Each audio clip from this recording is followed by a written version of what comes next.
এটার পজিটিভ কোনো দিক নাই। এটা হলো যে যার সুবিধা মতো করেই চাচ্ছে। বিএনপি বড় দল, ওদের লোকজন বেশি, ওদের সংসদ সদস্য বেশি হবে, ওরা ওদের সুবিধার আলোকে চাচ্ছে। জামাত ইসলাম জামাত ইসলামের সুবিধার আলোকে চাচ্ছে। প্রত্যেকটা দল প্রত্যেকটা দলের সুবিধার আলোকে চাচ্ছে।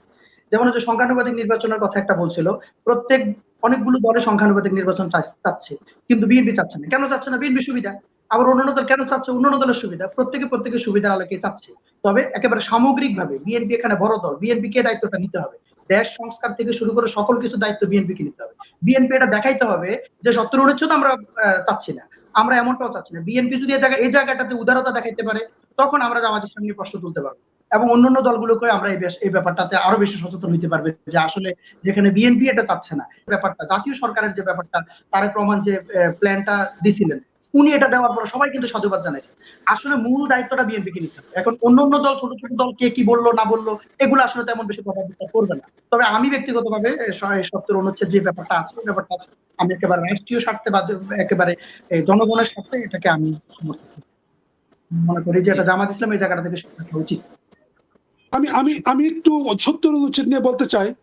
আসলে দেখেন, বিএনপি এর আগে ৩ বা ৪ বার দেশের রাষ্ট্র ক্ষমতা চালিয়েছে, কম বেশি হইতে পারে ৪ টার্ম।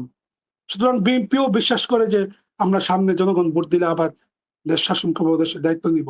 সুতরাং বিএনপিকে একটা কিছু করতে হলে তারা যে রাষ্ট্র চালিয়েছে সেই অভিজ্ঞতার আলোকে কথা বলতে হয়। যারা কখনো ক্ষমতা যাইতে পারবে না বা যাওয়ার কোনো সুযোগ নাই বা অনেক সময় লাগবে এদের ক্ষমতা যাইতে, বা কখনো ক্ষমতা দেশ চালায় নাই, দেশ চালানোর অভিজ্ঞতা নাই, তারা অনেক কিছু বলবে। কিন্তু বাংলাদেশের রাজনৈতিক বাস্তবতায় ৭০ অনুচ্ছেদ থাকাটাই দরকার। আমরা হয়তো একটা অভ্যুত্থান করেছি, আমরা কি মনে করি যে আমাদের রাজনৈতিক আমি একটু আমাদের দর্শকদের উদ্দেশ্যে আপনি একটু স্পেসিফিক যদি দুই একটা পয়েন্ট একটু বলেন আসলে কেন থাকা দরকার। একজন সংসদ সদস্য যদি তার স্বাধীনভাবে সে যদি ভোটই দিতে না পারে, সংসদে কথাই বলতে না পারে, দল যেটা বলে দিবে ওইটাই করবে, তাহলে বা আমরা তো ওয়েস্টমিনিস্টার গণতন্ত্র ফলো করি, আমাদের গণতন্ত্র সেই ম্যাচুরিটিতে আসে নাই। আসলে একটা ফেসিবাদ ১৬-১৭ বছর থাকতে পারতো না। আমাদের গণতন্ত্র সেই ম্যাচুরিটি আসে নাই। হ্যাঁ হ্যাঁ, আমি এটাই বিশ্বাস করি যে ৭০ অনুচ্ছেদ আজীবনকাল থাকা উচিত না।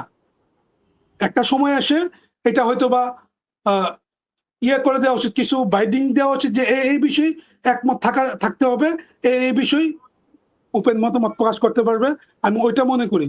কিন্তু এখনই আমাদের দেশের রাজনৈতিক বাস্তবতায় এটা একদম উঠাই দেওয়াটা আমি মনে করি না সঠিক হবে।